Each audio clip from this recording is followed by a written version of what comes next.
বাংলাদেশে আর কোনো ফ্যাসিবাদী স্বৈরাচার যেন পুলিশকে দেশ ও জনগণের স্বাধীনতার বিরুদ্ধে ব্যবহার করতে না পারে সে শপথ নেওয়ার আহ্বান জানিয়েছেন প্রধানমন্ত্রী তারেক রহমান।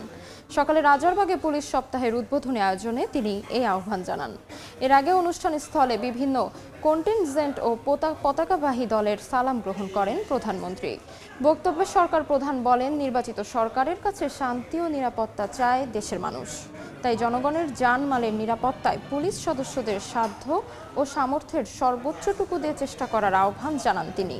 বলেন, ত্রয়োদশ সংসদ নির্বাচন প্রমাণ করেছে দক্ষতা ও পেশাদারিত্বের সঙ্গে দায়িত্ব পালনের সক্ষম পুলিশ বাহিনী। এ সময় জনগণের সঙ্গে মানবিক আচরণ করার তাগিদও দেন প্রধানমন্ত্রী।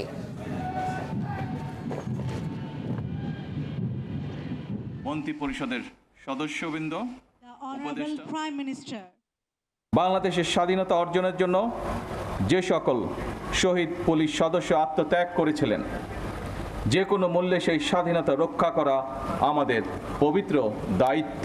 এই বাংলাদেশে আর কোনো ফ্যাসিবাদ স্বৈরাচার যেন পুলিশ সদস্যদেরকে দেশ এবং জনগণের স্বাধীনতার বিরুদ্ধে ব্যবহার করতে সক্ষম না হয়। স্বাধীনতার প্রথম প্রহরেই পুলিশের রক্তে রঞ্জিত এই মাটিতে দাঁড়িয়ে আসুন আজ আমরা আবারও নতুন শপথে অঙ্গীকারবদ্ধ হই। ১.৫ দশকেরও বেশি সময় ধরে ফ্যাসিবাদ বিরোধী আন্দোলনের সংগ্রামের ধারাবাহিকতায় ২০২৪ সালে ছাত্র জনতার এক রক্তক্ষয়ী গণ অভ্যুত্থানের পরে দেশের স্বাধীনতাপ্রিয় গণতান্ত্রিকামী মানুষের আকাঙ্ক্ষার প্রতিফলন হচ্ছে জনগণের রায় গঠিত বর্তমান সরকার। বছরের পর বছর ধরে অসংখ্য হামলা মামলার শিকার, নিপীড়িত নির্যাতিত অধিকারহারা মানুষ। বর্তমান গণতান্ত্রিক সরকারের সময় শান্তি এবং নিরাপত্তা চায় জনগণ। দেশের জনগণের শান্তি এবং নিরাপত্তা নিশ্চিত করা আপনাদের কার্যক্রম।